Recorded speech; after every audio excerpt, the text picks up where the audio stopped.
how do you, really as an enlightened master, think about uncertainty? Uncertainty is the nature of life. If you don't enjoy that, you will not be fit for life. World has never had this level of certainty. If your purpose is fixed, there is a way to handle any situation. What are some of the most challenging, I would say fearful situations you had to face? He wants to see my mother and he has a gun tucked in his waist. Not me. Close, right there. In a nanosecond, walks up to him and slaps him across the face. Just because you're scared doesn't mean you do nothing. The more sadhana you do, kind of fear comes down. That's allowing us to take more risk. Every corporation, if they are profitable, I'd argue almost has an obligation to give back. We were viewing how to treat our employees and encourage their philanthropic spirit. As the company did better, the contributions to the foundation grew. As the company believes in the mission with the clear leadership and the give back, those companies do better.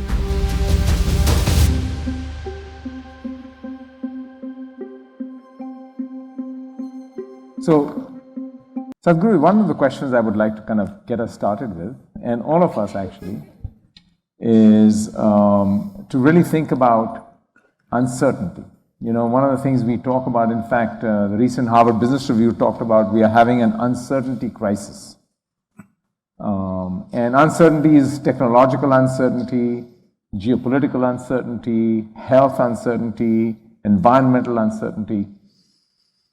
How do you, really as an enlightened master, think about uncertainty? Why are you leaving these guys and coming to me? I was going to come to them afterward to see how they, because as entrepreneurs, they live with uncertainty as well. We think they live with risk, but they live with uncertainty.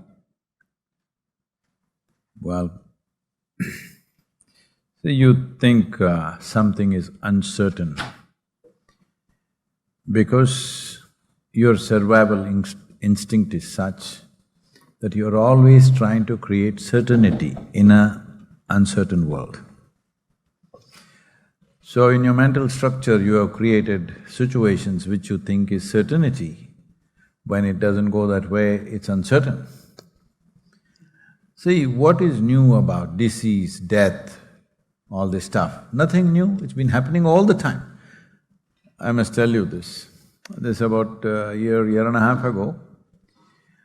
He's a great sage in South India. He did a lot of service work all his life from the age of 15, 16.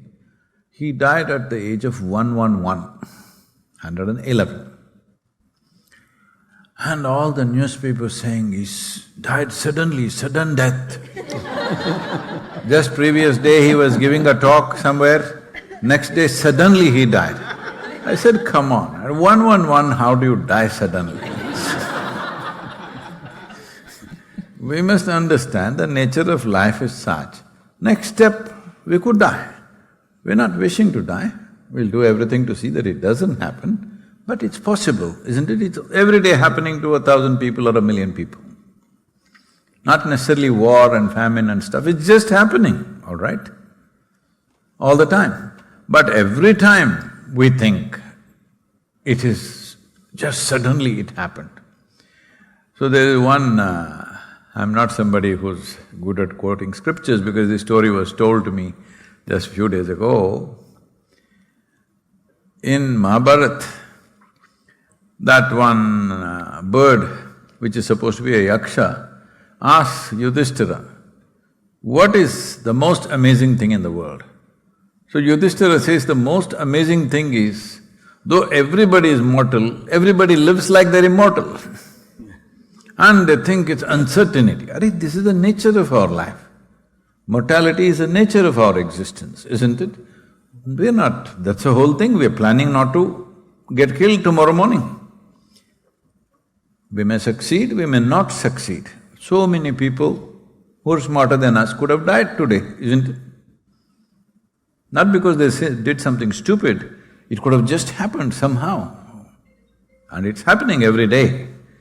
So, when your expectations are defied, you think it's uncertain, but it's just a situation.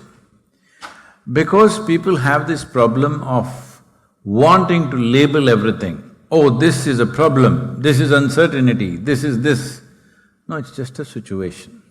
Some situations we know how to handle, some we do not know how to handle. If you knew how to handle every goddamn situation, you shouldn't be here, all right? We know how to handle some, we don't know how to handle some. If you can handle more situations than the next guy, you become the leader. Hello? Not because you're a Superman, you're the leader. Not because you can handle everything, you're a leader. You can handle more situations than the next guy in a better manner. That's the whole thing. So times of uncertainty means what? World has never had this level of certainty in terms of financial structure, whatever the business arrangements that we have, life itself, even physical life, medically, even our mortality is far more certain than ever before, isn't it? So, still we are complaining about uncertain. No, it's not uncertain. We have managed a lot of certainty compared to how previous generations were. So, let's enjoy that, don't complain. But there are situations, some curved ball will come, you must learn to hit it. So let's pose that question to our entrepreneur friends, because the one thing again, as entrepreneurs, you take risk, that's part of entrepreneurship. But risk is usually quantifiable, you can mitigate it, you can define it, you can do scenario planning and say, scenario A, B, C, uncertainty is where you don't know. I am sure there have been situations where both of you were faced with situations where you did not know what was going to happen. There was a leap of faith involved. How did you resource yourself into like, I gotta do this anyway? I don't know what's going to happen, I don't know where Tripadvisor is going to go, but we're going to do it. Sure, I can chime in with kind of two specifics. One, like starting a company in the first place, you're leaving a job, you're deciding to risk your stability, and fear of that unknown is the worst thing in the world. You'll never make that step unless you decide consciously to accept a level of risk. Now, as a business person, you're going to do as much as you can to minimize the risk, adjust for it, help to get around the riskiest pieces. But if you're not ready to accept some of the risk, accept a bunch of the uncertainty that the world has around us, same concept. You sound better if you look at me because of the microphone. Thank you for that tip. Excellent. I will address the group.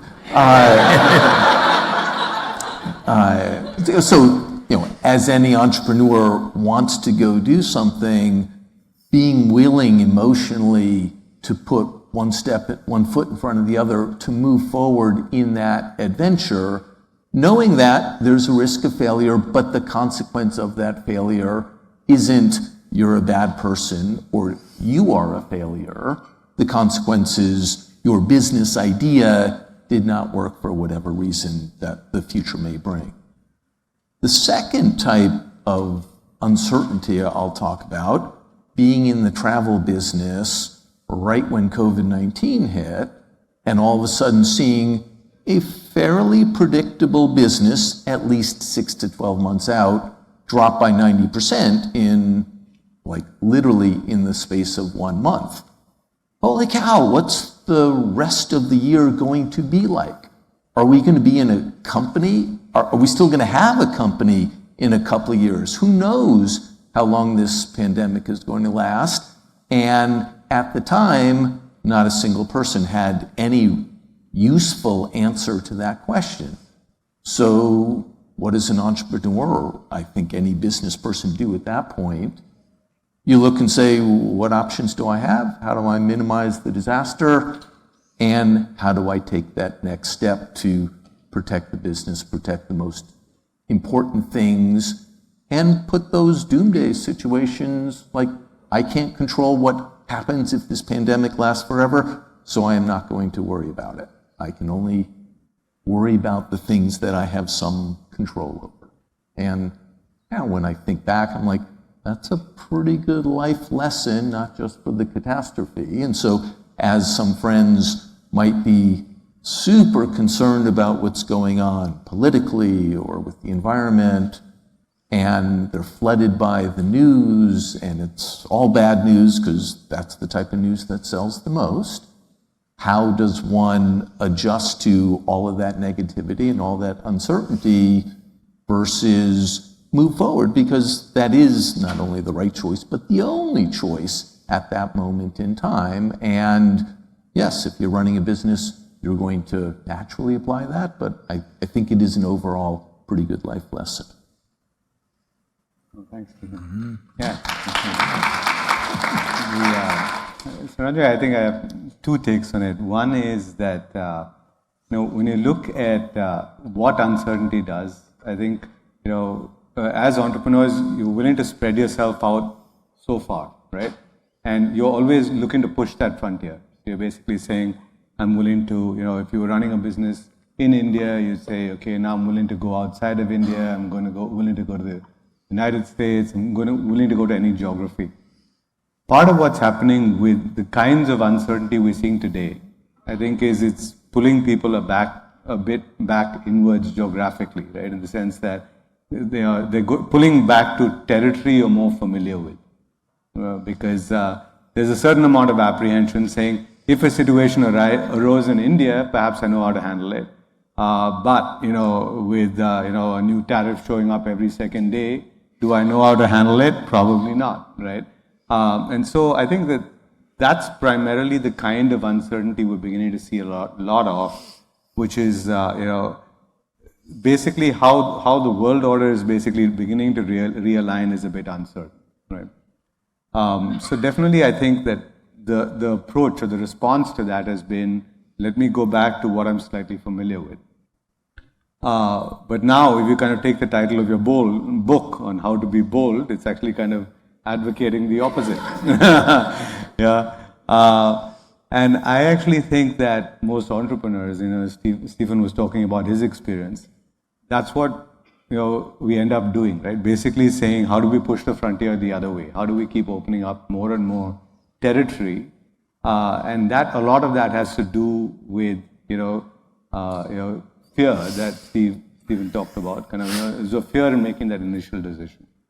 And there I would definitely say that the one thing that I do see happening more entrepreneurially and more globally is the amount of fear is coming down, right? And actually, there are two ways to kind of fix that. I mean, one I've seen personally, the more sadhana you do, kind of fear comes down. So that's one solution to it. But it's also happening because inherent risks in certain kinds of things are coming down, right? I mean, like if you're Gen Z and you go and kind of start up something and it fails, there's always a job that you can go back to. And so that way fear is coming down. Whereas when we started off, it was really critical for us to be successful. Our parents wanted us to be engineers or doctors, and those were the only two things we were allowed to be, because that's the way we basically had to show that we could kind of survive, right? Kind of get a job in the outside world. But that's really changing nowadays, because the cost of failure in a startup, or the cost is basically coming down, and that's allowing us to take more risk and kind of actually be less fearful in the process. Can I say one thing? See, this aspect of uncertainty, if you want to treat it like a pothole, it depends at what stage that business is. At the wrong time, if it comes, that pothole can kill you completely. But if you have reached a certain speed, maybe you can ride over that. So, how you deal with it depends on where you are at that time. If it so happens, it came at the wrong time, it could just… But I think one thing all three of you have mentioned actually is the word fear, right? And there's a professor of psychology at the Kennedy School, Jen Lerner, who does research on emotion. And her research shows that basically when you encounter uncertainty, it actually activates the primal survival human emotion in the primitive brain, in the amygdala, right? The hijack is, fear is a survival emotion. So it's hardwired in us. Actually, if I was to submit, all our ancestors, all of us sitting here, were actually cowards. They were the ones who ran and hid. When there was danger, they didn't run towards danger. Those ones don't have any descendants. We are the descendants of cowards. Okay, so, it's hardwired, this survival is hardwired in us. So, No, there is fight or flight. Some people fought and won. few. We are the descendants of that.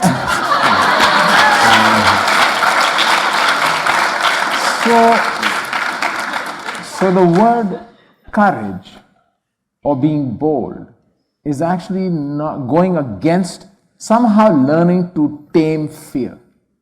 And I think whether if meditation and practice can help us tame fear, because I bring it up because fear has a universal effect on all our lives. It depends on the nature of activity. I was a hang glider pilot when I was young. There used to be a saying, there are old pilots and bold pilots, but there are no old, bold pilots. I'm an old pilot. This doesn't mean I was not bold. It is just that when we say bold, when we say fearless, we are or when we say courage, we are misunderstanding this. See, first of all, what is the nature of fear within your psychological structure? Fear is always about what may happen, not about what is here. What will happen tomorrow? That's the fear. So essentially, you have started suffering something that does not exist. If you're suffering that which does not exist, generally, because we're in a medical university, I think I can use the word, they call it psychosis. It's just that different people may be in different levels, but it's not universal. It's not. And can I tell you a little story? Okay. See, suppose you build a castle in the air. If you build it in full detail, we'll appreciate you, what fantastic imagination you have. But after some time you start thinking it's real. Then we say you're neurotic.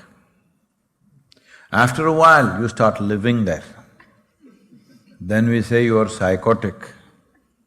Then a third guy comes and collects rent for that castle. Generally, they call him a psychiatrist or a crystal ball, whatever. Essentially, all that's happened to you is that a certain faculty, which is an important faculty of being human, which is the thought process, is not in your control. See, suppose, do you fear that these two fingers, your own fingers, suddenly will pop up and pluck your eyeballs out? Do you fear such a thing? Not yet. That's good. You don't have such fears because these faculties are in your control. They don't jump and do something against you. But the faculty of thought and emotion is out of control. It jumps and does just about anything. And we are beginning to think, unfortunately, that it's normal. It is not normal. But everybody around me is like that. Well, that's how it is in an asylum. Only the doctor is crazy in an asylum. Hello? The only crazy guy is him. All others are normal. That's how it is.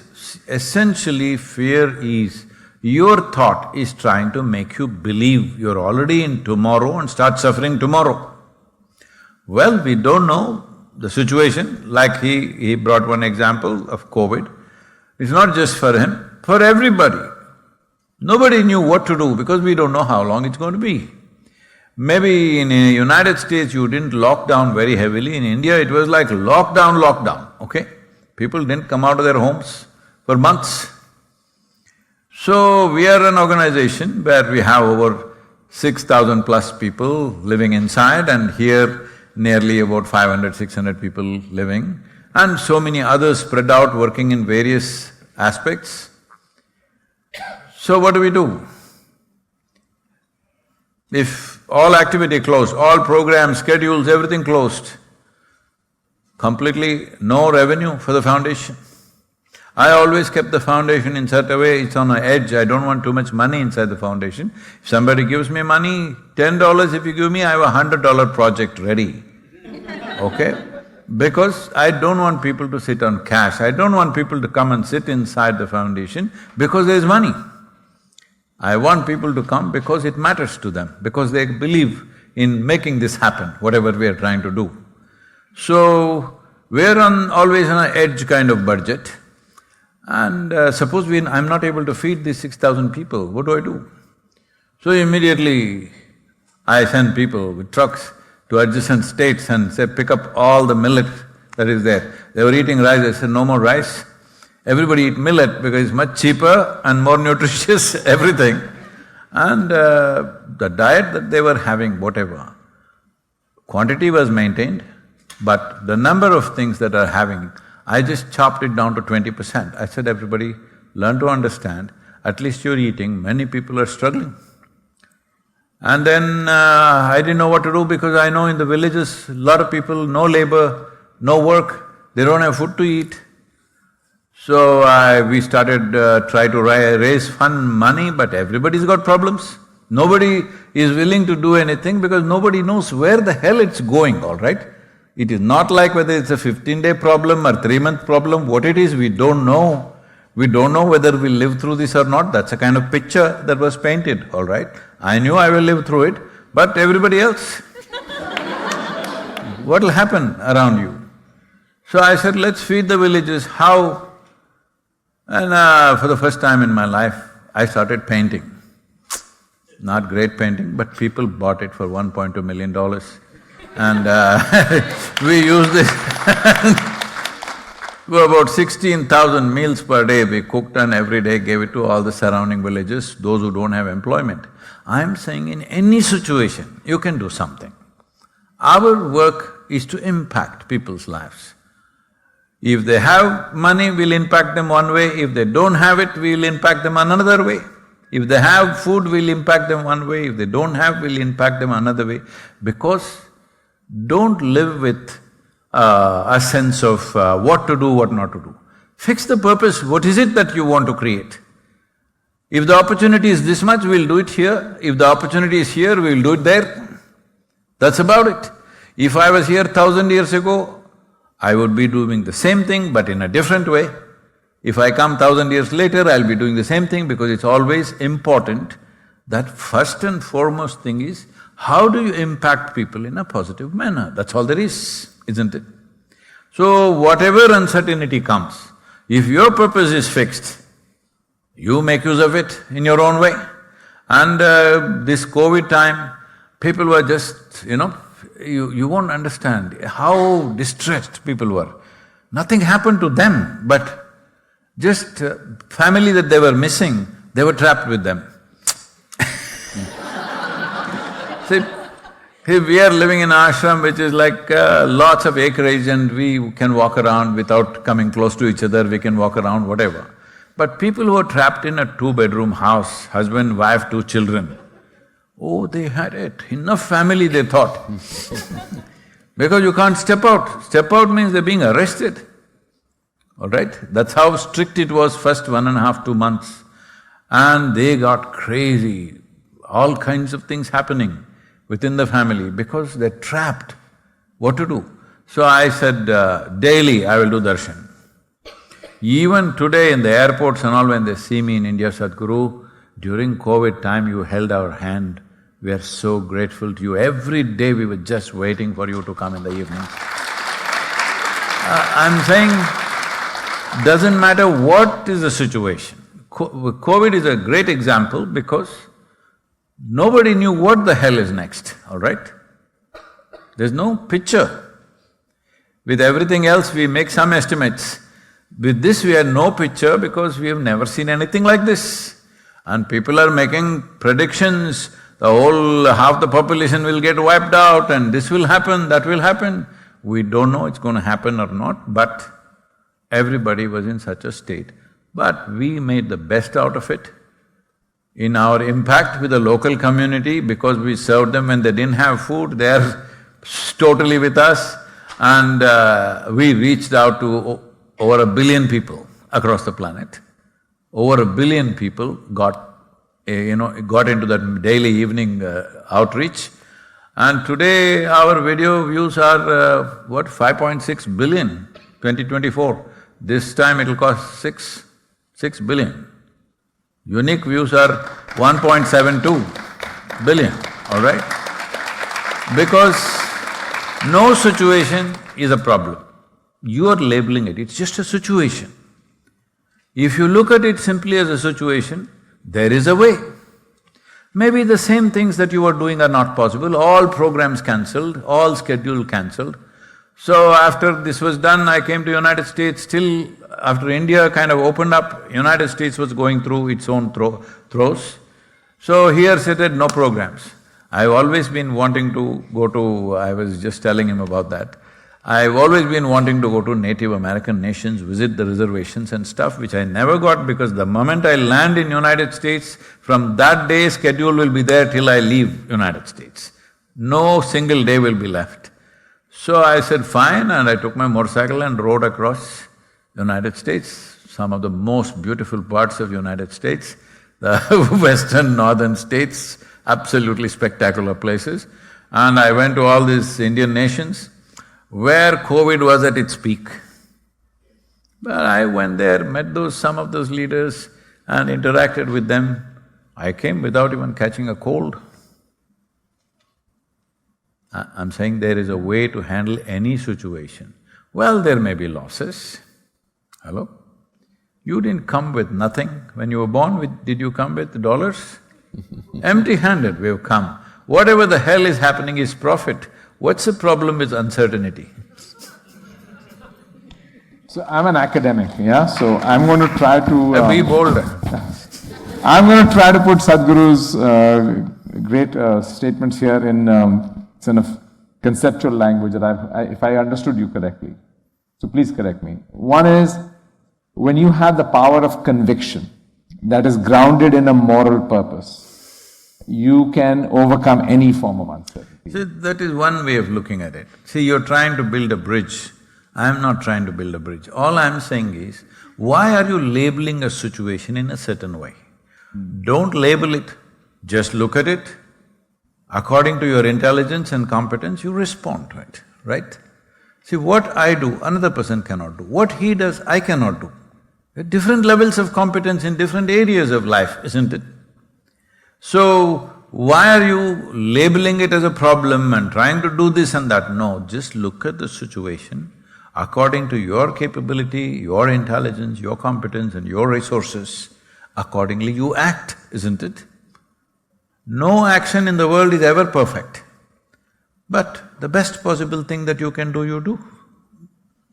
So let's ask our two entrepreneur friends, what are some of the most challenging, I would say fearful situations you had to face and where you felt that you were able to somehow resource your way into it? I'll just give you an example of what I found. One of the people I interviewed, his name is Brandon Say. Brandon Say is a mild-mannered young man in his 20s, pacifist. He said whenever there was a fight in school, he always ran away. And in fact, one time he and his friend were… his generations will live well, isn't it? Yes. In fact, one time he and his friend were joking around. There was a mass shooting somewhere and he and his friend were joking, what would you do if you met a mass shooter? And they both agreed we would either hide under the table or run. Well, guess what happens? He's working one day as a cashier in his family business, which is a dance hall in Southern California called the Lai Lai Dance Hall. And in walks the shooter with a gun, who has just shot up another dance hall down the road and he is here. And his first instinct was to hide under the table. But then he surprised himself. Next thing, he didn't realize what he was doing. He had walked around and come and gotten into a fight with the gunman. And the gunman is punching him in his face with one hand. While the gunman is punching him, he's taking the punches, but he manages to grab the gun and pull it away from the gunman. And points it at the gunman and the gunman runs away. Now he doesn't even know what he did. So of course, President Biden invites him Is over. it after he read the book? He's in the book. He's in the book. He's in the book.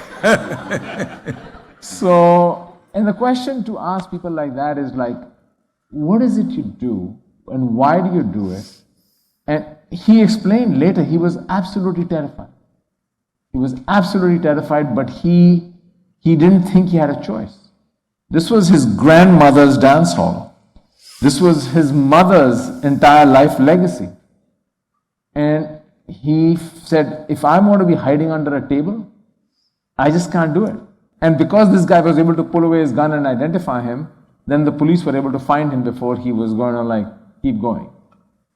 But it's interesting how people kind of even surprise themselves sometimes. But I'm just curious how these two people have dealt with, I'm sure they've had fearful moments. I've got no story like that. So. Nobody came into Tripadvisor. Nothing in business comes close to that. I would, sort of going back a little bit, the concept that, I'll posit the vast majority of individuals are fearful at some level for change, even if the change is potentially a positive one. Obviously, the stepping up in a mass shooter situation surprised him. Man, if I did, it would surprise me too. We'll hopefully never see what happens. But back to the business side, I certainly, as CEO, had many situations where I needed to convey that change and that the uncertainty that it would bring would be okay. It needed to happen, or at least that's what the executive team thought, and just recognizing that human nature is adverse to that sort of change, or adverse to most change, is kind of the key step that I took away from that in terms of, hey, great new vision over here, let's go everyone. And most people didn't want to come along for the ride, not because they didn't agree with where we were going, but because they were fearful that it was different than what they knew how to do. And so, like, just with the business perspective, it's recognizing that as their leader at the time, helping individuals see that, exactly as you said, it's the fear of the unknown there. It's not anything bad that's happened already that you have to deal with, and making that separation that, at least in our case, helped us get past that moment of fear and onto kind of the new things that we had to do. And I'm sure you have similar stories to share. Yeah. And Stephen, so I would use two examples, Ranjay. So one is, there was a company that was pretty much going into bankruptcy, was going to go into bankruptcy, and the situation was that the previous management had taken out almost $500 million from the company. And we didn't know the extent of the fraud, right? So we didn't know if there was, more holes. And we basically had the option to acquire the company. And everything was telling us that it was the wrong thing to do, right? Data was telling us, hey, this is a disaster. We don't know how much more is being taken out of the company. There's no counterparty that's selling the company to us, so there are no reps and warranties that anybody's providing you to give you that sort of comfort. So basically, you have to make this decision, and kind of you have to decide whether we're actually going to buy this company or not. With everybody, any advisor telling us that this is the wrong thing to do, because no data is supporting it. We actually ended up, we bought the company. And I would say it's probably been the best investment that probably the business has ever made, probably in the last 70 years. And so the question comes back to what caused me to do it, what helped do it. And I actually think that part of what happens, coming back to this point of fear, is that we always tend to go back towards data to support us, to tell us, hey, this is a good decision. But, the one thing that, I think now I've learned, courtesy somebody else on the stage, is that there's another way of thinking about this, and that's just, it's just intuition, right? And kind of going with what your gut is, what your instinct says. This was a great company. It's been around for 75 years. They've got a great brand.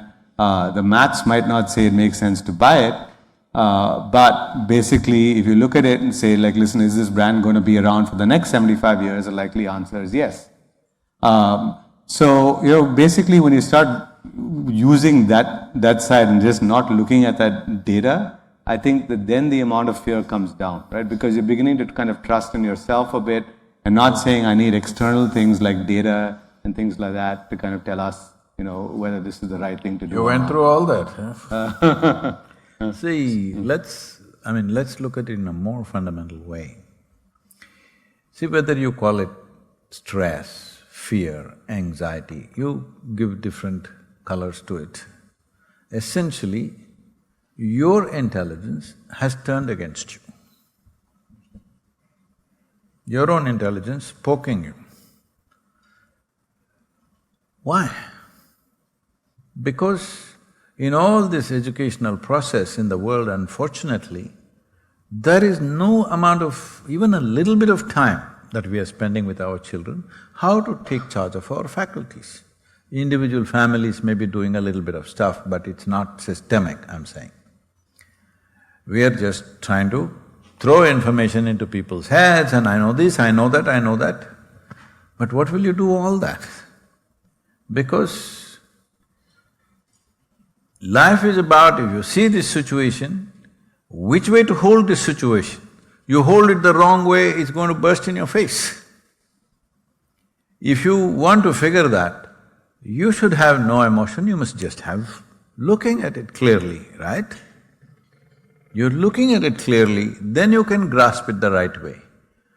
If you are looking at it fearfully, when you're anxious, when you're tense, your brains don't work, everybody knows that. Hello? Everybody knows that. Then why are you doing that? Oh, because it's uncertainty. Tell me, what is certain about life? Tomorrow morning, are you sure sun will come up? Is there a guarantee anywhere? I'm asking, is it written somewhere? Is some scripture telling you tomorrow morning it'll come up? Or is there a scripture or any damn thing your insurance company telling you and me will be alive tomorrow? There is no such thing, everything is uncertain. We are living in an uncertain world every moment, all right? The only thing is, if you think, oh, will I die tomorrow, will I die tomorrow? You can't do nothing today. That's all that'll happen. It's not just about death.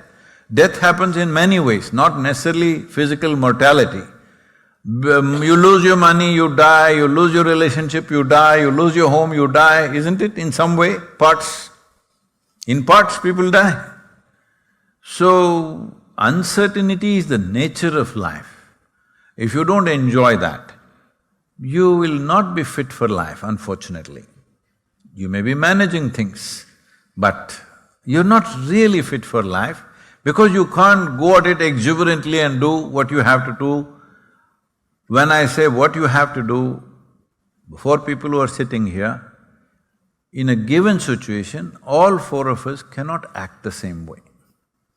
Our physical strength, our mental strength, our financial strength, our so many things, all these factors put together, different people act differently. But the question is only, are you doing your best? Will everything go right? There's no such guarantee. There is no guarantee everything in your life will go right. There is no such thing. But are you doing your best? That is the only damn thing you can take care of. But when you're fearful, you cannot do your best. It's as simple as that. You're crippling yourself and then trying to act. I'll give you a personal example of that, just to illustrate this You point. also grabbed the gun? Close. So when I was growing up in Delhi as a teenager, my mother was teaching at the American school, and then she started a fashion business. She was doing a master's in anthropology here at Vanderbilt in the US. in 1968 onwards. Anthropology is not a very fashionable thing to do. But she was studying tribal Indian women's art. And she then pivoted from that into Indian ethnic, 1970, way before Indian export happened. And she packed 2 suitcases in 1972 and went to Paris and convinced 3 fashion houses to buy her designs. Anyway, long story short, she gets very successful very quickly. And she buys a piece of land outside Delhi in what later is Gurgaon, and is going to build herself a farmhouse getaway, and some developer is chasing her to buy it from her, and she doesn't want to sell. So one day I'm home, I'm 14 years old, this big burly gentleman comes to the gate, he wants to see my mother, she says no, he tells the guard, please 5 minutes, never will bother her again. I then try to tell her, she says okay, send him in. So I'm there, he comes in, sits down in the living room across from her, I'm at the door, and he says, ma'am, here's a blank check and a piece of paper, please, we need your land. She says, look, I don't want to sell. He says, whatever number you want to put. She says, not about the money, I don't want to sell. He says, ma'am, I can't leave without your signature. Now he gets a little more belligerent. She's pretty firm. She says, no, I'm not going to sell. He says, I cannot leave without your signature. She says, I'm sorry. He then leans back like this, and he's wearing a blazer, he's a big burly guy, and he has a gun tucked in his waist. Not me. Close, right there. I'm standing at the door, I'm 14 only, but I'm still big enough, and I'm thinking, should I call the guard, should I jump him, is he bluffing, what should I do? My mother, who's 5 feet 1 inch tall, in a nanosecond, doesn't hesitate, gets up, walks up to him and slaps him across the face. And says, how dare you come to my house and first you try to bully me, and now you're trying to threaten me to force me to give you my land, get out of here. He ran out of there so fast he forgot his checkbook. And I asked her afterwards, and I am ashamed of that story because I was frozen. I was thinking, what should I do? You know, and I came to realize that, you know. So you're not really of those people who ran away. No. But you know, I think, and her line to me was, I said to her, that was scary. I mean, she says, yes, I was scared, but just because you're scared doesn't mean you do nothing. Just because you're scared doesn't mean you do nothing. I want to switch. Hey, ladies, be careful. Somebody has a weapon, don't go slap him, please. One time it worked, don't do the same thing. Actually, Sadhguru said something to me during break. Actually, Aristotle wrote an essay about courage, actually, also, in which he distinguished courage from recklessness. And there's a fine line over there between courage and reckless. But I wanted to just go back to the topic of our conversation here as well, as the role of contemplative practice in building in us the capacity to tackle fear. Since you said fear is manifest, you know, in fact, if you look at the research on emotions in the workplace, the 2 most common emotions people experience in the workplace, at least in data in the US, is fear and anger. Anger, which is kind of sad, right? It's a sad testimony to where we are in the world today. But the question is, how does contemplative practice reframe fear for us, maybe as you were saying? Or does it even get to the very root of thought that you don't experience fear? You must change that, reframe that question. Please. We are not talking about contemplative practices. Contemplation means you keep digging into the same garbage bin that you have here. I'm calling it a garbage bin because you have no choice what to take into this, what not to take into this. Everything that you see, everything that you hear, everything that you're exposed to goes into this. What to use, you may have choice. That also a whole lot of people have lost that choice, but you have a choice. If you're conscious enough, you have a choice out of this garbage bin what to pick. But the problem of fear is not about… See, we are still thinking how to overpower a non-existent devil. Fear is a devil, it destroys you, all right? But it's non-existent. Right now, are you fearful? No. Well, the way you're looking at me, a little bit. A little bit. I see the gun. So, right now there's no fear. So what happens? Fear is created by you. Fear is you're making. Everything that's happening within you, whether joy or fear, love or hate, this or that, is everything manufactured within you or no? Hello? Yes. You are making it up. Why are you doing things that you don't need? Essentially because it's out of control, it's become compulsive. So what should be a conscious process has become compulsive. Suppose my hand starts jumping all over the place, what will you think? Maybe Mr. Parkinson is visiting me or something like that, all right? So if hand goes out of control, you understand this is an ailment. But if your mind is always out of control, you think it's normal. Why? Because nothing has been done about it. It's time for future generations we do this, that we don't treat these things as some kind of metaphysical nonsense. It needs to be in everybody's life. See, they're saying in 1866 something, nearly 50% of the American people over 45 years of age did not have teeth because they knew how to shoot, but they didn't know how to brush. So today everybody has their teeth, even if they're 70, not because of dentists, because their mothers and fathers insisted, if you don't brush your teeth, you won't get breakfast today when they were a certain age. Today everybody is brushing their teeth. Similarly, these things of turning inward, meditative practices must happen at home that way, that in every home, the parents should ensure that something that is for their mental well-being must happen within them. It's not something that has to be given by a guru or an organization or from somewhere. It must happen in every family. It used to be like that at one time, at least in the Eastern civilizations. But it's all gone because, we think just acquiring a little bit of information and getting a degree, everything will be sorted out. Nothing is sorted out. See, with all these comforts and conveniences in our lives, like no other generation ever had, all right? How much comfort and convenience we have. But in terms of human experience, is this generation living more joyfully than previous generations? Do you believe so? Unfortunately, no. I'm not saying they're more miserable, but I don't see any significant difference. They're about the same actually. Many of them are far more neurotic than ever before. They're complaining about anything and everything, which was… never before generations have ever whined like this. Isn't it? People worked hard and did whatever they could because they're whining like this, because survival is taken care of easy. They don't have to really do anything, they can do TikTok and make a living, all right?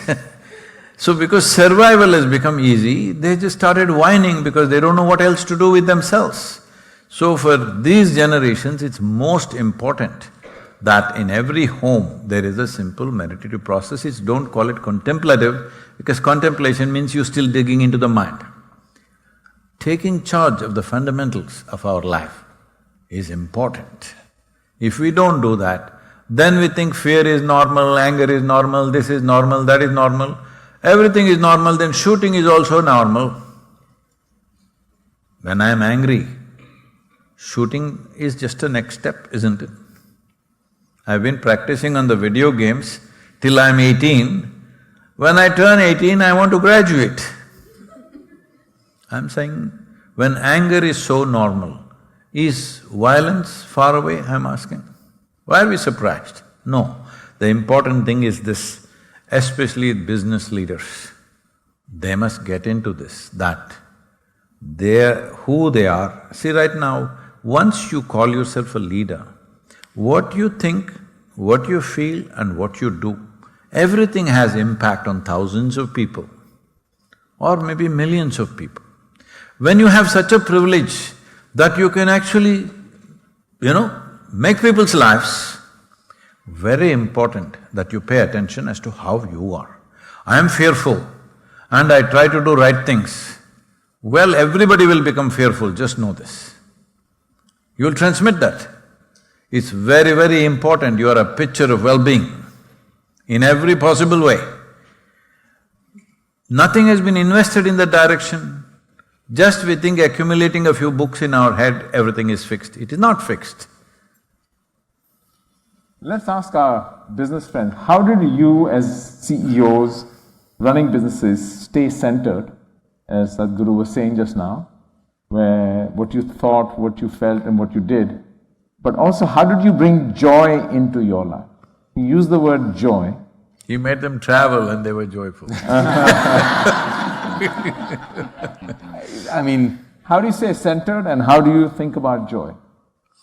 I was fortunate enough with Tripadvisor to work in a business that literally people really looked forward to. And so helping businesses attract tourists, helping tourists have a much better vacation, like that was a pretty easy mission to project to the company.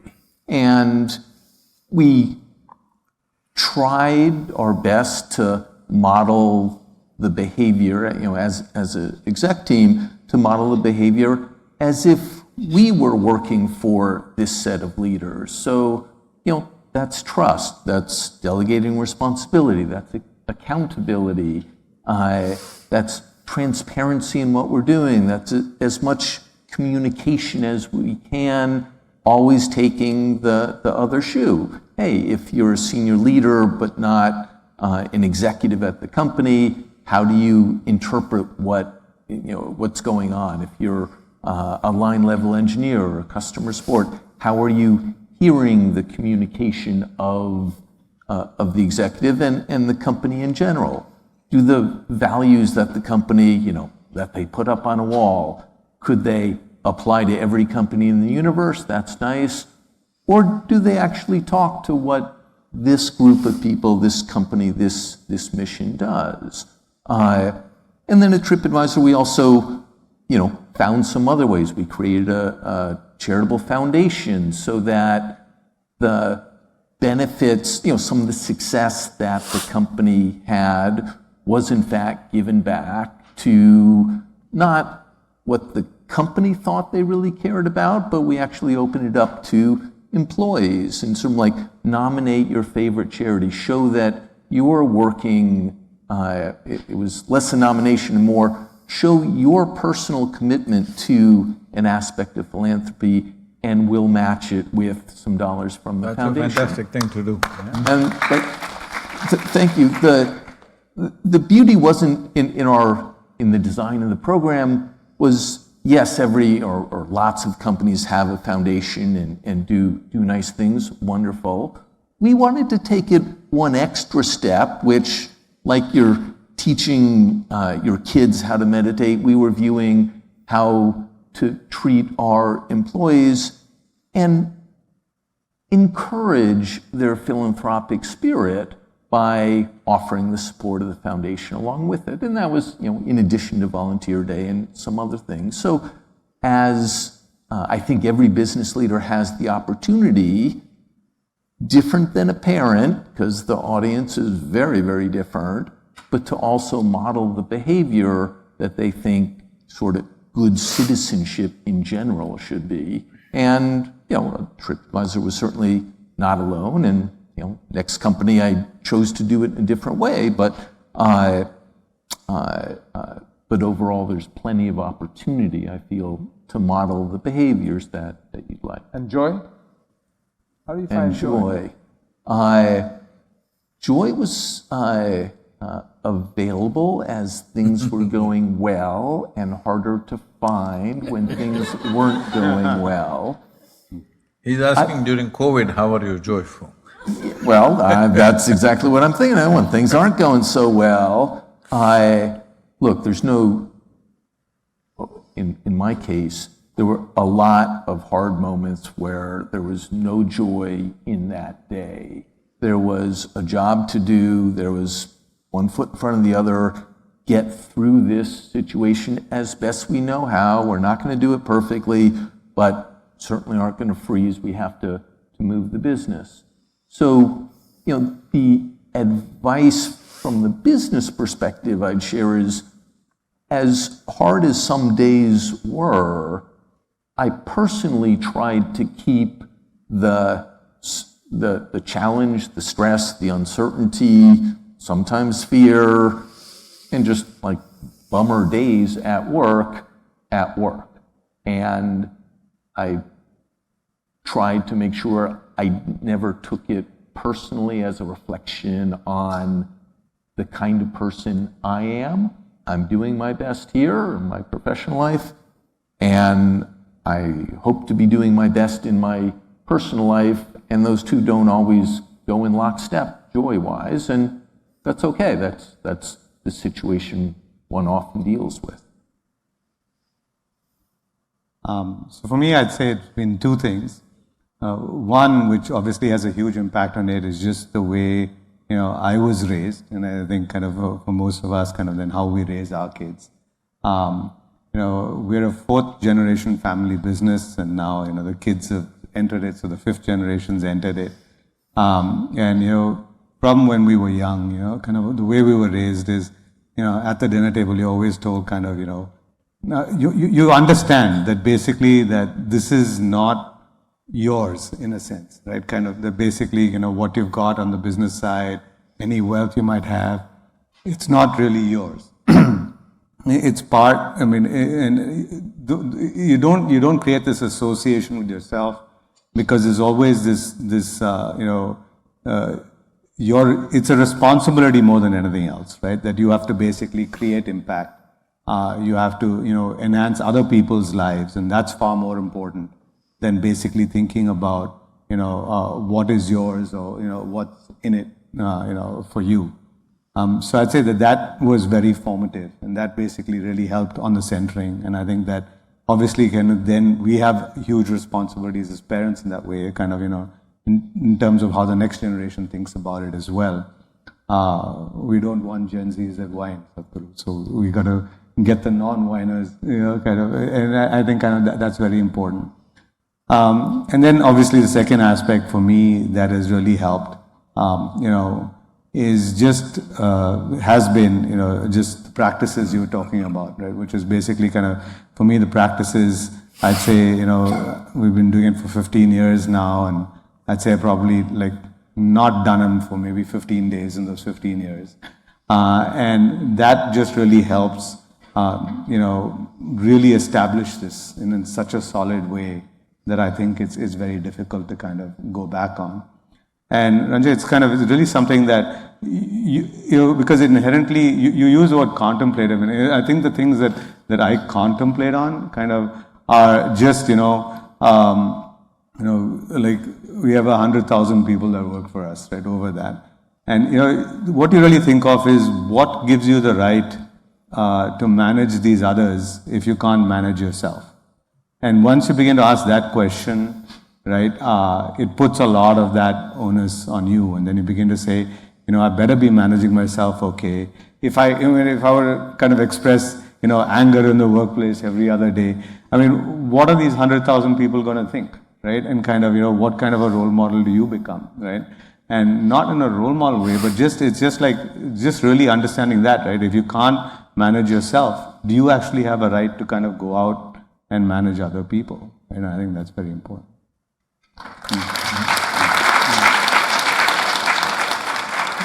So all of you touched on another theme that I think I would love to kind of explore, this idea of, you mentioned the foundation, Sadhguru, you also mentioned how, businesses do things for society while they also have to thrive themselves. So did you. So purpose and profit become kind of this kind of endless debate because there's finite resources.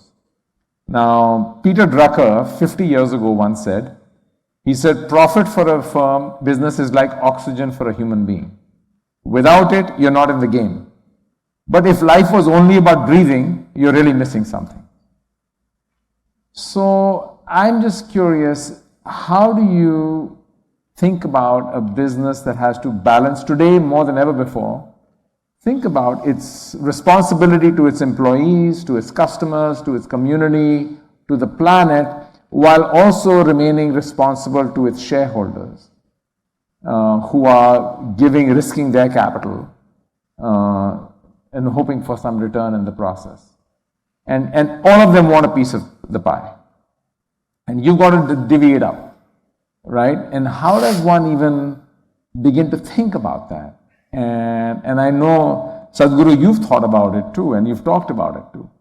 So I'm just curious to hear, all of you.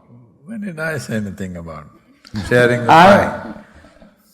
I happen to have played a round of golf with Sadhguru, which I was very blessed to do, and this was a That's he may a not different remember world, this. I'm a different man there.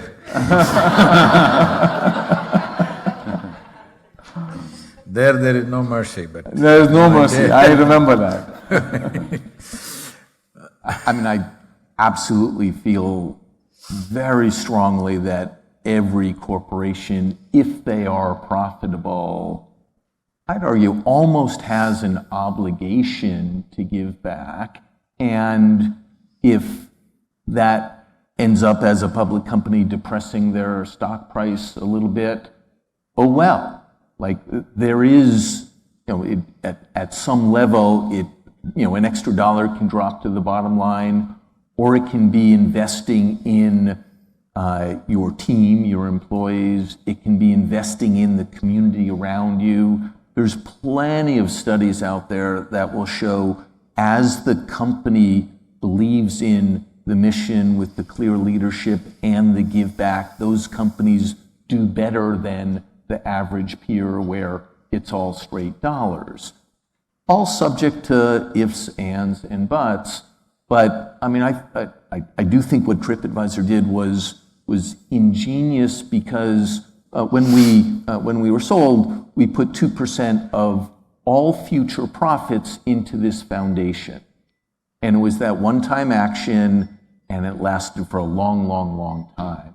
So we didn't have to think about it. We didn't have to negotiate with investors. I never had to take a question from an investor, hey, why are you giving away 2% return when it could go up, when it could be into our stock price? That was the story that they had bought into when they bought the shares. And what a great opportunity. As the company did better, the contributions to the foundation grew. As the company had harder years, they fell. Totally fair in my book. And it wasn't something that had to be recalculated or rethought or from the corporate board level rediscussed. Why do it? Was it because you personally felt compelled that this is the right thing to do? Was it a moral argument? Or was it actually a regulatory that, listen, I need to do this because of a reputational argument?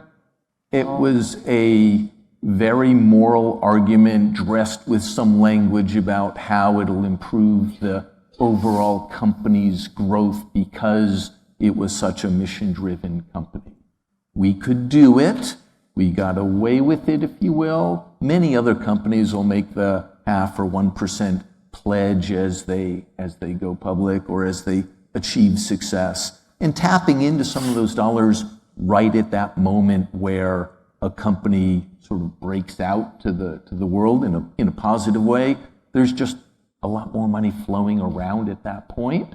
So as CEO, I felt strongly, hey, I want this to happen. And when a CEO usually says something like that, if they push hard enough and they're in a good enough position and the company's successful enough, they can get it done. And so the smart thing was to get it done once and early. Like there's a whole nother angle that's kind of dollars to foundation to help grow. As was mentioned in my bio, I stepped down 3 years ago from Tripadvisor to go focus on that moral, how can I give back? I've been so lucky in life, how can I give back to the world in perhaps a different way? Don't get me wrong, I'm very proud that I help billions of travelers plan trips, and it's great to have a good vacation, but so I started another company. It's called Give Freely. It's a browser extension that helps save you money with coupons and donates to the charity that you select, the user selects when they download it. And then every time you shop at 15,000 different stores, the store, more technical, but the store pays me an affiliate fee. I turn around and give all of that fee to the charity that the user has selected. Now, how cool would it be, so my thinking goes, with this brand new startup, if I could get 20 million people to install the extension, doesn't cost the individual any money at all, and when they shop, some more dollars flow to the charity that is most meaningful to them. And you literally see, hey, you have the opportunity to have the store pay 2% to support, and they see the logo of their charity. Obviously, dollars going to charity, awesome. The ability for more and more individuals to feel more connected to the cause that they care about. I'm really excited about that aspect because, like teaching your children the way you want, modeling behavior as a CEO, helping hopefully millions of individuals be a little bit more connected to a cause that they care about, I think is, a wonderful, hope it's successful eventually, but wonderfully laudable goal as a different way of kind of giving back.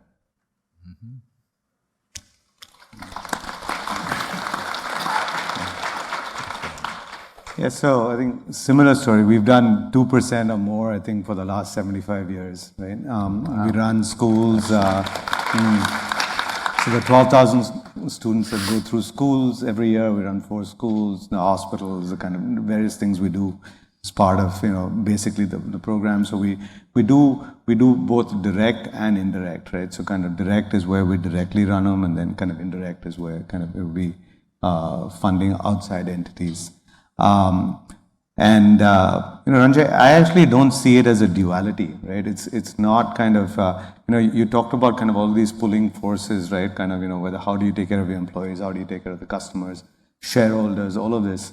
And it's a very similar story to what Stephen said, right? Which is actually, they're very symbiotic, right? So if you actually end up doing it, not with the thought of, hey, that's coming out of my profit. If you just look at it, all of it is just, this is a societal whole. A complete part of society, and I'm a responsible member of it, then it all automatically pays back. As long as there's no calculus in it, right? Kind of if there's a calculus and kind of you're constantly trying to do math, it makes it more difficult. But if you just say, listen, this is just part of the way we are, coming back to, to the ethos with which we were raised, which is like, hey, don't think of this as yours or kind of your territory or your net worth. Then, it always comes back, right? And I don't think you need to kind of establish how causality, and but without the causality, it almost always comes back. What's interesting is one of the ways it comes back is just the reputation and goodwill, for example, that we have into this 4 generations later. And what does that translate into? Almost all of our public, we have 8 public companies, and all of them basically trade at, like at a price earnings multiple that is, I would say, at least 20% higher than our peers. And that's because of the reputation we tend to enjoy in the market. Now, do you basically say, I'm going to do this because I'm going to get a better reputation and then get a higher PE? Not necessarily, but it happens, right? I just think don't try to establish causality, it just happens. I can say something. Say for people who are very busy with their businesses, it may be a moral obligation that they think they must do this. It's the basic humanity in them that they want to do. But I would like to see that this is engineered as part of the business, because long term, the only thing that will make your business thrive is that in some way your customers, your suppliers, your employees, and the general society around you, everybody benefits from you. This is a long-term investment. While we're talking about schools, I've done this with various companies in India, that they must invest in schools. They said, why this, that, we are doing 2% CSR. I said, leave that. This is an investment. In 12 years' time, when they finish their 12th standard, you pick the best and put them in the next level of education. The loyalty that you develop with them, you have the best people with you and they have a strong loyalty with you. It's very important. See, we may think just intellect and competence and stuff will do. No, it's very important the key people are loyal to the business. Anybody who's managed a certain size of anything knows without a few absolutely loyal people, you can't really thrive. So, why are you waiting for them to come? Grow them. Through school, through medical stuff, through whichever way, grow the loyalty so that people are committed to your cause. So, instead of seeing it as like philanthropy or just a moral obligation or just an expression of your humanity, which is all good, nothing wrong with that. But I'm saying if we build it into the business, that this is a long-term investment that you're making, because see, today's companies, all these online companies and everything, they're all thinking about when to sell and go out. I'm not talking about such businesses, I'm talking about brick-and-mortar businesses on the ground. You're going to be there for a long term. If you're going to be there long term, you have to cultivate. You don't have to hire employees. Why don't you grow them? Tomorrow's management, tomorrow's employees, tomorrow's people who work for you, you can grow them in the society, not necessarily by sponsoring a school. In so many ways you can grow them, that you have their loyalty. This will work wonderfully well long term. Many Indian companies are now doing that. I'm sure here also some companies are doing, but because these days in the news is all just these online companies, and they're just seeing when to sell out and go. That's a different kind of business. And there's a whole nother aspect of company loyalty in the tech space and in the non-local, non-retail, where I'm not sure a lot of that dynamic would work. And then there's also the philanthropic aspects or the involvement that a company can have in causes that are most distinctly not local, but are meaningful to the company mission. Tripadvisor, hey, we're helping disaster-struck communities around the world. We don't have any people there, it's not fueling… No, it's fantastic that the consumers choose where the money should go. That's a very… Yeah, no, that's a very good thing. But even at the employee level, actually, Sadhguru, as you were saying, for decades, there's all research that happened here in Boston and Harvard and MIT, 1930s, the holy grail was satisfaction, job satisfaction. And job satisfaction was pay people fairly, give them a decent job, train them well, job satisfaction. And this was the holy grail for 50 years. Then there was another Harvard professor, Richard Hackman, who introduced the idea of engagement. That people are, when they're engaged, when they feel they have interesting work, they have autonomy, they feel that they can make a difference in the job they're doing, they're learning and growing, positive culture, and then we started measuring employee engagement. And the finding was engaged workers are more productive than satisfied workers. In the last decade and a half, people are now looking at inspired workers. Inspired workers who actually feel that what the work they're doing and the organization they're with stands for something they believe in. And it doesn't happen often enough, but you're absolutely right that when it does, inspired workers are 50% more productive than even engaged workers are.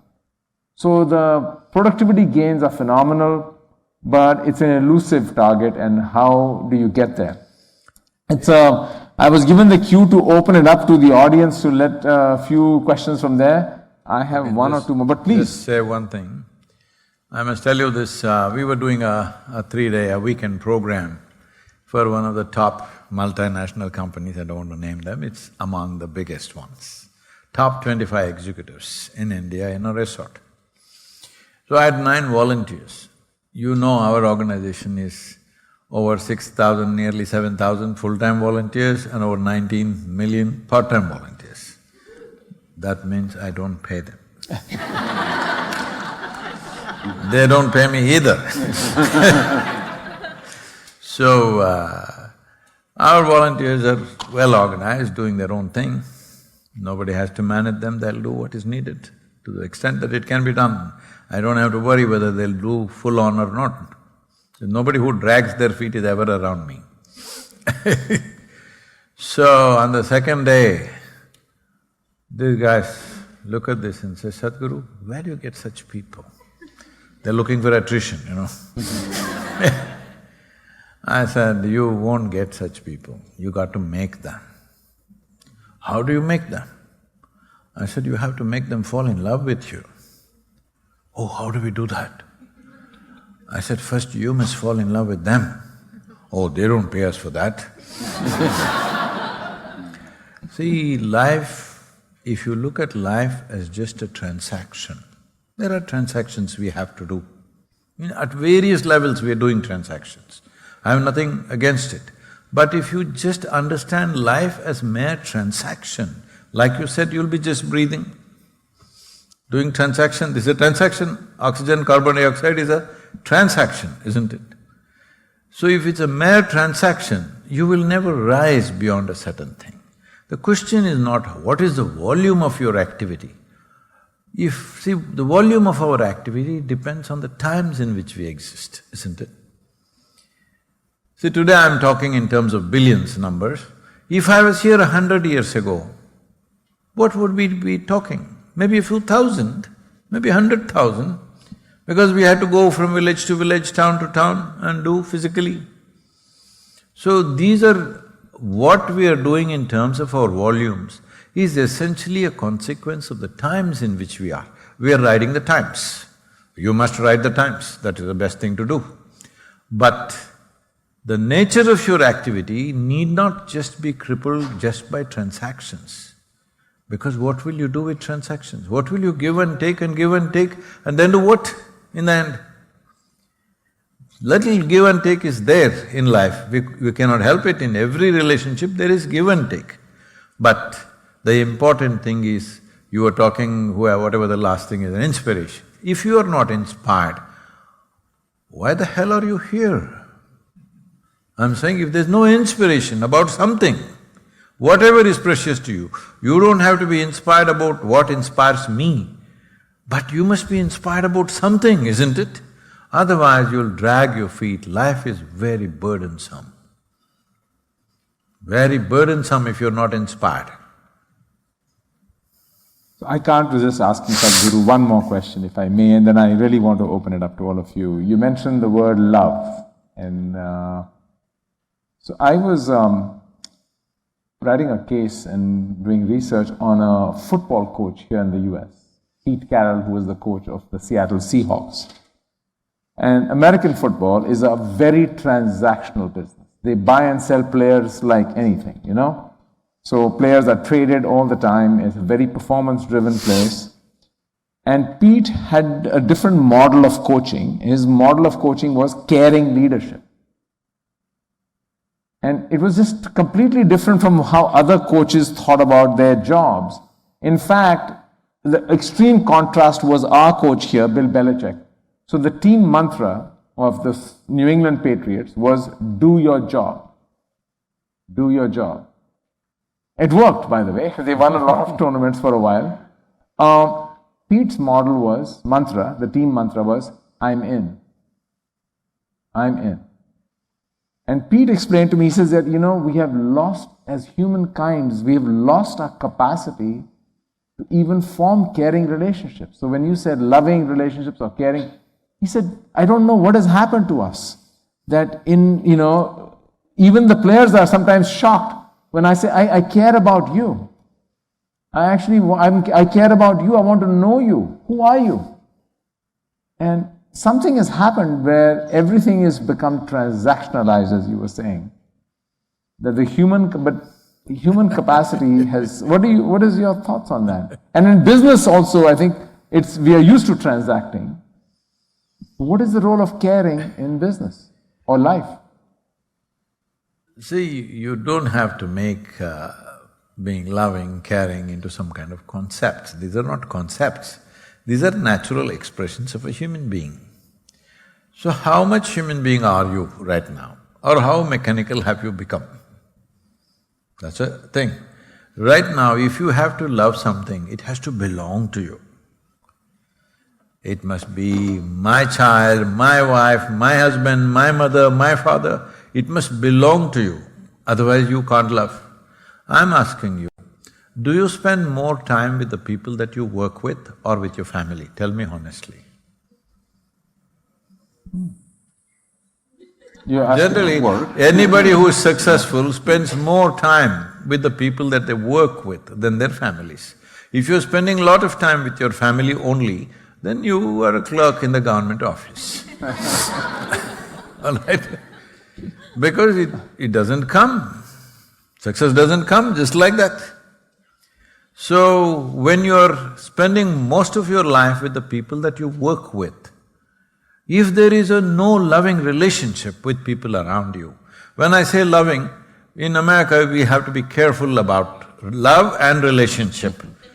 Because if you say love, you think something, relationship means 100%, it's body-based.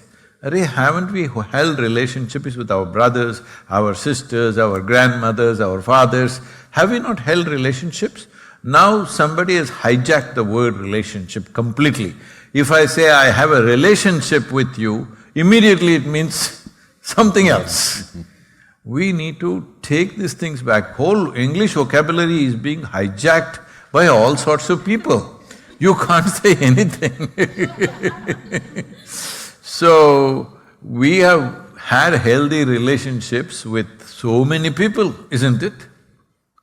If you are living a successful life, you have very healthy, I will use the word intimate, very intimate relationships with your neighbor, people that you work with, your mother, your father, your children. If you don't have that intimacy, they will all suck you for time. You understand? I have been a telephonic father, but my daughter thinks I'm one of the greatest fathers that there can be. I've barely seen her when she's growing up, only on the phone because I'm bloody traveling all over the place. But she never thinks I didn't take care of her because of the intimacy that you build, isn't it?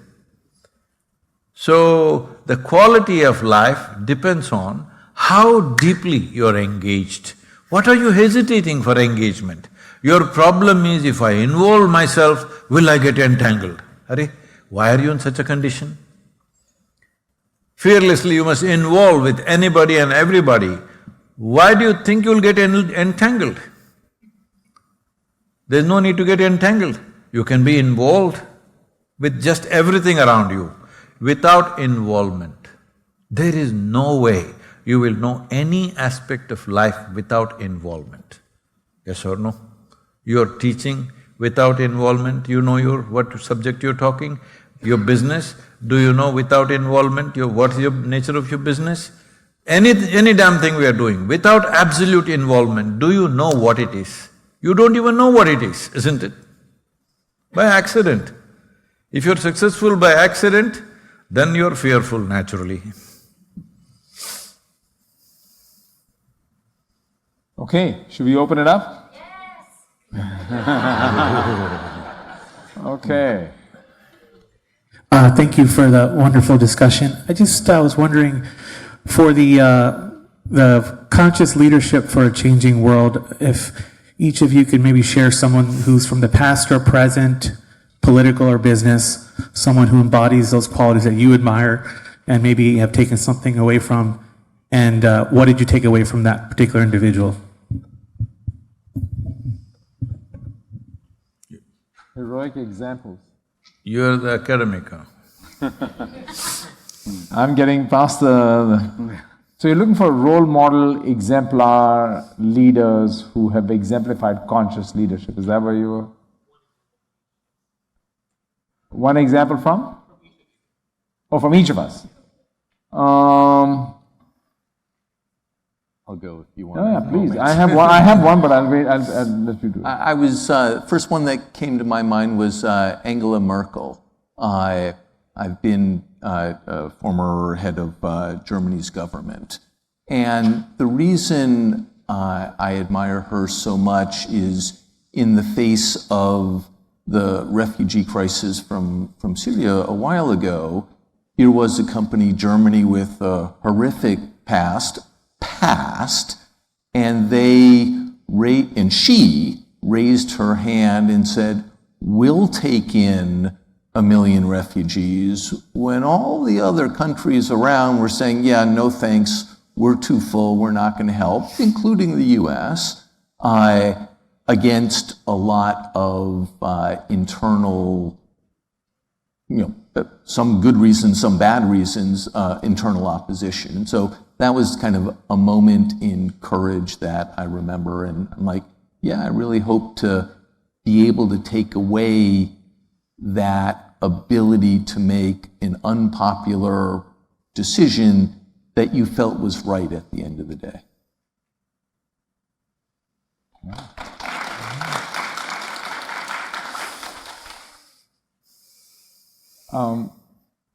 I'll pick up one actually.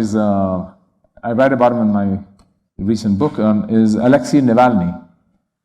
So Alexei Navalny was a Russian dissident. He was poisoned. They managed to get him out of Russia to Germany. He survived, miraculously recovered. And then he made a decision to go back to Russia, knowing fully well that he was likely to be arrested and killed when he went back. But he still did it. And I watched a video of him just a few weeks before he died, and he was like, sometimes you have to stand up for what you believe in and accept the consequences should they come your way. And it was remarkable to watch here somebody who, he was not very old, who stood up for what he really firmly believed in till the very end. And he said, my life is my legacy, not how long I'm here. So, yeah. So I would say J.R.D. Tata and what he did. I think people, when people talk about nation building, they often talk about Gandhi and all of the others that were involved. But I think what J.R.D. did was actually more instrumental, as instrumental, if not more instrumental, than anybody in politics or government has done to basically build the country to what it is today.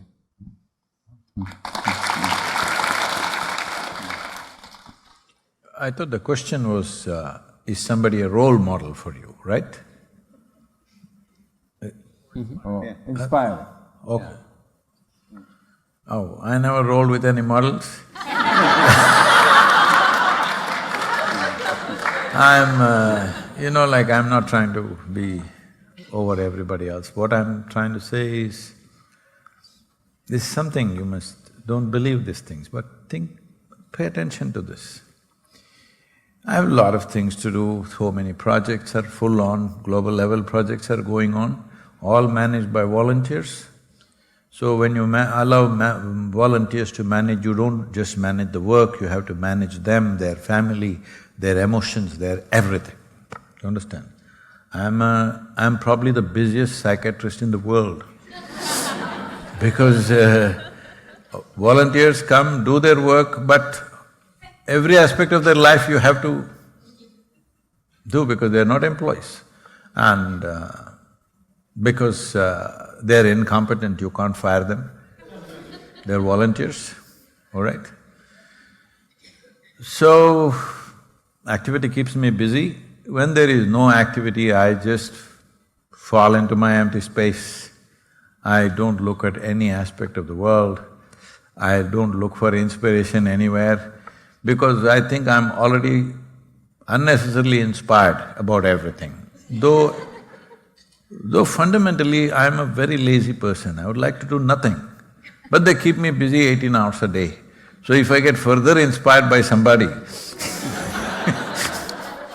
then it'll get me into more trouble So I'm not trying to say this, but there is a space within you.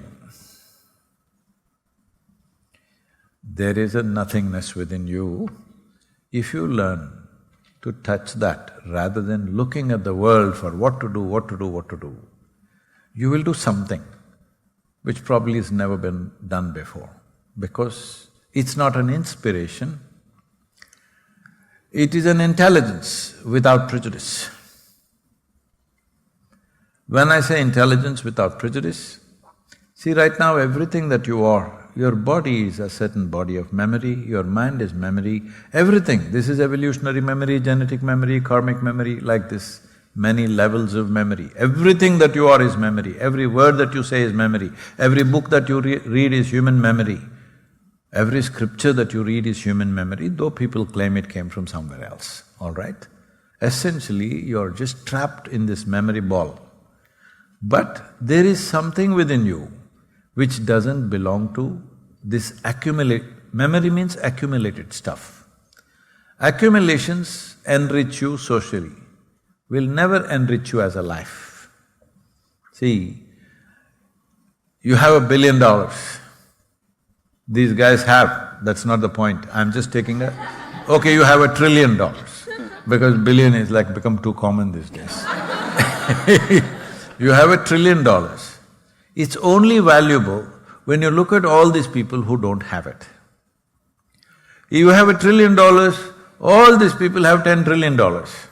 Suddenly, it takes away the value of that. So I'm saying what you accumulate is only valuable in comparison, may be useful in activity, all right? What we can do in the world, it empowers, it fuels our activity. I'm not just talking about money, it can be knowledge, it can be anything that we have gathered in our lives. But what you gather will enhance your social status and your ability to act in the world. But if you sit here, simply if you sit here, nobody around you to compare, nothing to say, nothing to do, if you have to experience yourself as a significant life, not because of people's acknowledgement, not because of what we possess, simply as a life, then you must fall inward into that nothingness where life gets enhanced. That if you have something, if you have nothing, it's the same thing. That you feel fully enhanced. If you sit here without doing a damn thing for next 10 years, you still feel super significant for just being alive and throbbing with life. This is important for leaders. I'm very interested that business leaders, because why business leaders is, see, if you look back 150, 200 years ago, or let's say 300 years ago, religious leaders were among the most powerful people, at least in European kind of context. Then as the military machines built up, the military leaders became more significant. Then as democratic processes came in the last 100 years or so, then democratically elected political leaders become significant. But already it is so, but still it will manifest further in the next 20 years, that the most important leadership will be business leaders, economic leaders. Already it is in many ways. They are influencing the government, they are making the policy, all this is happening, but not significantly enough, but it'll happen that way in the next 20 years. But the problem with business leaders or economic leaders is, they have this albatross around their neck, that these guys are just for profit. They're going to fleece us and make money and run away with $1 trillion somewhere. That image is there, that image has to change. Because why a business leader is very important for the future of this world is, see, two religious leaders cannot agree on any goddamn thing because they even have separate heavens and separate hells for themselves, all right? You cannot expect them to agree on anything. Military leaders, if they give up their fight, they are nobody, they need a fight. Political leaders, democratically elected political leaders across the world, most of the time they don't know what they're talking about. Because they have to convince these millions of people, this person is saying one thing, that person is saying one thing, to please everybody they say something, a sauce which doesn't have any taste. They have to please all of them. So that is a condition. But a business leader, the important thing about a business leader is, if the deal is good, he is willing to talk to the devil. He is not against anybody. The devil is a good customer, he is willing to do business with him. This is important for the future. Instead of labeling you as good guy, bad guy, devil, this, that, I'm willing to deal with you if you're going to approach me sensibly. This is very important for the way we are technologically empowered today. If this fundamental attitude does not come into business, we're going to destroy this goddamn planet completely. Because we have enough weaponry, we have enough technology to destroy it. We need people who are willing to deal with anybody, whatever kind he is. Whether he's got 1 head or 10 heads, he's got this or that, he's a freak. You must be willing to deal with him if he offers a sensible deal. This is possible only when there are economic leaders. The religious ones, the military ones, the elected ones, they cannot do this in the very nature of their, breeding. Okay. Let's turn to our mic lady. Namaskaram, Sadhguru. I am one of your part-time volunteers. I'm sorry? I am one of your part-time volunteers. Okay. So it's not a question, but we need the guidance. How do we, to the CEOs of the healthcare community, how do we make them understand that what Isha Foundation is doing, what the tools you have given to us, how can they use it for their companies and then for the patients and of course for their employees? So far, no matter what we do, they're listening now. I mean, we are at that phase, but still the convincing is not there in the healthcare industry. Maybe in business leaders it's there, but in healthcare we are still not there. So we just need your guidance. See, health should have never been an industry, first of all, but it's become an industry. One fundamental message we must take to the people is, right now, I don't want to kind of basket this like that, but generally in the Western world, and beginning to happen in the East also big time now, is my health is either doctor's business or government's business. No, first and foremost thing is my health is my business, this must come. These days people are understanding, you see people jogging, people walking, people doing something, but still that's a small segment of people. The rest of the people think the government should take care of them or doctors should take care of them. So this is a fundamental shift that needs to happen. But if that shift happens, if lot of people are healthy, then being unhealthy, not very good for the healthcare industry. Hello? Because in a country of 340 million people, you have a healthcare bill of 4.3 trillion. What is that? That's larger than India's economy for 1.4 billion people. I'm saying that shows we are making all the wrong choices. See, first of all, let's understand why is it a person seeks affluence, an individual person or a nation or a society. Why do they seek affluence? Because if you are affluent, you have a choice of food. That's a fundamental thing. Then you have a choice of lifestyle. You can go on the trip.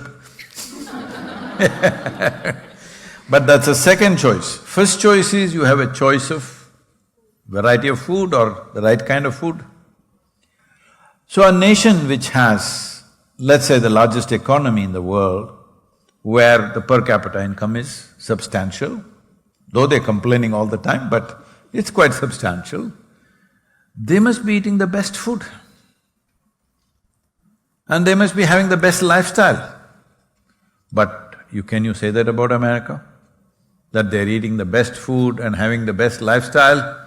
Not at all. It's visible, right? The very fact that healthcare bill is so high is clear statement that it is not so. So, the thing is it about health or is it about the industry? We must make up our minds. I know the stats from 2017. In 2017, the food industry on the planet was 7.6 trillion and the pharmaceutical industry was 7.2 trillion. But now I'm quite clear that the pharmaceutical industry is way above the food industry. We're eating more medicine than food. Who are we fooling that we are healthy? So, These things are there once… See, this is the whole thing. Without making it into a profitable business, quality will not come, all right? That's a fact. But if you go into this profit-making business, then we'll also have to do market development. We have to make you sick. So, we have… I don't know how many now, but we have many crematoriums run across as a service. So I gave it a Sanskrit name, Kayantasthanam, that means where the body ends. So our people came and said, Sadhguru, an English byline is needed because a lot of people are not understanding what is said. Then I said, okay, just put it, everybody is a customer. Oh, no, this is not… I said, hey, no market development, but everybody is a customer. I said, no, Sadhguru, it's too up in the face, we can't do this. Then I said, okay, you put, we will wait.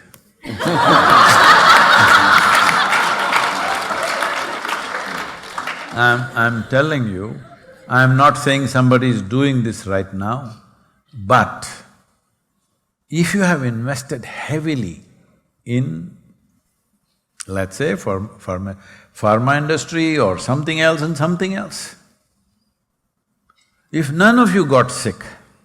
I was just talking to somebody about about the armaments and stuff. See, if I'm running a gun industry and I'm making bullets also, and I want you to buy the gun, not only buy the gun, you must shoot someone at least once in a way. Hello? If you don't shoot anybody, what do I do? Please tell me. I've invested heavily. Do you want me to go bankrupt on the street? No. So I'm saying, how far these businesses should grow, what should happen, the policymakers should have that sense where to slow them down a bit. They shouldn't grow like this, where it becomes to such a point where there are conspiracy theories saying, this company did this, that company that, I don't want to go by that. But the possibility is there. If it becomes so profit-driven, that possibility arises. We should never create that possibility in a given society. So, fundamental thing is how to convince them. They probably know the efficacy of what you're offering. Maybe they don't want it, I don't know. You must talk to them, I'm sure many companies will be willing.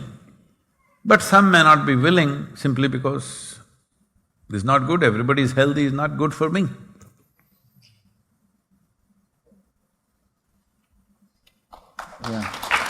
They are not running a crematorium where they can say everybody is a customer.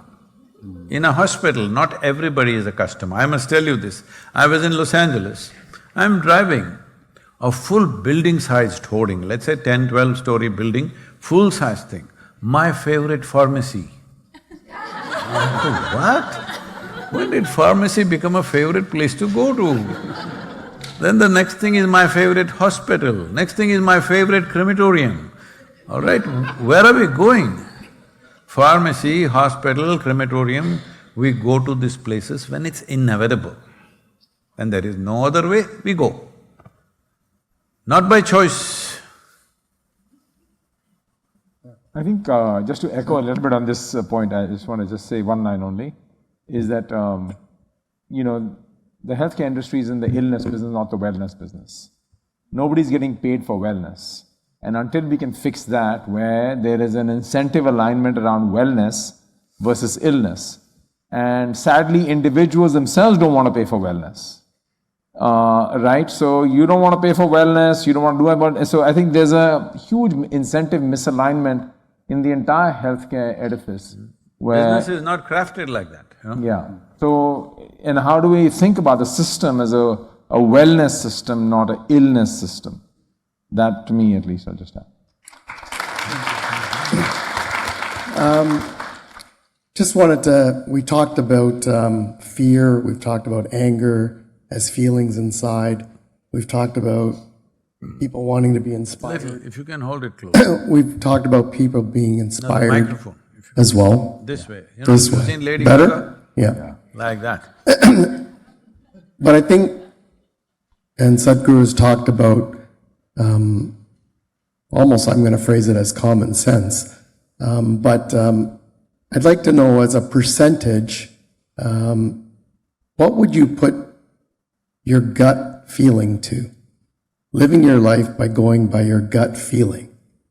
And what percentage would each of you put towards that when making decisions or facing controversy in your life or whatever it is? What percentage would you put, knowing what you do, towards that? And yeah.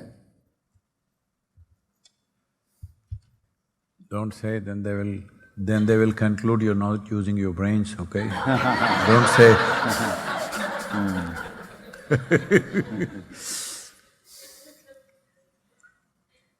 So I'm an academic, so I need to recite academic theory to you. When I don't have an answer, you know, we have a lot of academic research. So it's our crutch. You know, we all lean to different sources, but in the 1800s, there was a very famous German sociologist, Max Weber, who talked about what drives human action, right? And the baseline, the straw man argument was that human action is driven by utilitarian thinking, rational, calculative thinking, rational processes, where you're applying the brain. And he granted that. He said, but that's not the whole human story. There are other ways in which we make decisions to take action. One of them was tradition-based thinking. So I will rule out all rationality be gone. If it is tied to tradition, my beliefs, I will do it that way. So tradition was another anchor that drove human behavior.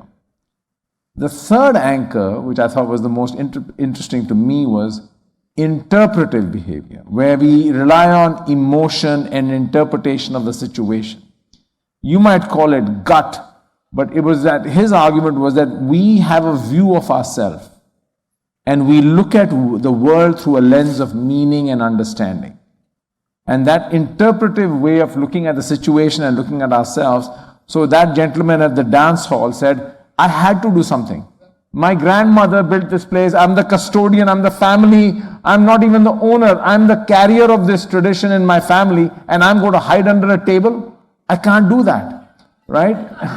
So, you know, so the idea was that we have these multiple things that propel us to take action. Sometimes it's rational, sometimes it is tradition-based, and sometimes it is this interpretive understanding of ourselves. And if we have a better way of understanding ourselves and our responsibilities and what is important to us, then, you know, you may call it gut. He had a German word for it, which loosely translates to interpretive, and how you think about it.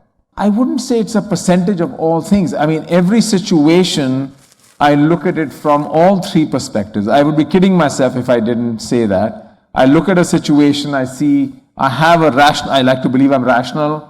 I look at it that way.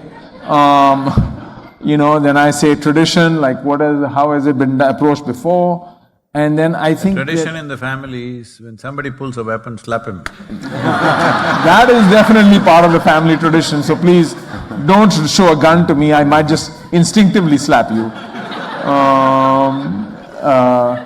But I think as you start to invoke, I think it isn't like this decision is that. I'm sure even in business, the interesting thing to me as an observer of business is, sometimes in business we kid ourselves into believing that I'm very rational. I have all the data, I looked at it very carefully, I analyzed it, and I did this and you never have all the data. And all data has assumptions behind the data. But we it's a comforting feeling that I'm very rational. I'm a very thoughtful, methodical leader. But there is other things that also shape business decision making that are not always all rational. So that's my humble observation of that. I certainly agree with probably everything just said. Most of the decisions I made in business, I make in my personal life, I think are not gut at all. Like, logically, I should go do this, done. The more complicated ones, the stressful ones, like you say, like most people, they try to evaluate it. At the end of the day, it'll come down to gut, usually, which is highly manipulated by all the different inputs. So I can't give you a good answer. I just recognize that there's a piece of your gut intuition in most of the controversial or debatable decisions I make in business. There are studies saying that nearly 17 to 18% of your brain could be in your gut. So it's just that it's not in very good company in the gut. So gut movement is today been seen as when your simple logic fails in a given situation. Maybe the dance hall guy is a gut reaction because his logic has no answer for that situation. So when you don't have any logical answer, then even when you get fearful, there is a word, shit scared, because gut movement happens. So there is a certain moment when you don't know what to do. In your so-called logical intelligence, you're not able to arrive at anything, then this moves. You shouldn't go there too often. Somewhere you're walking and a tiger came, then maybe gut. Then also I would advise a more intelligent choice.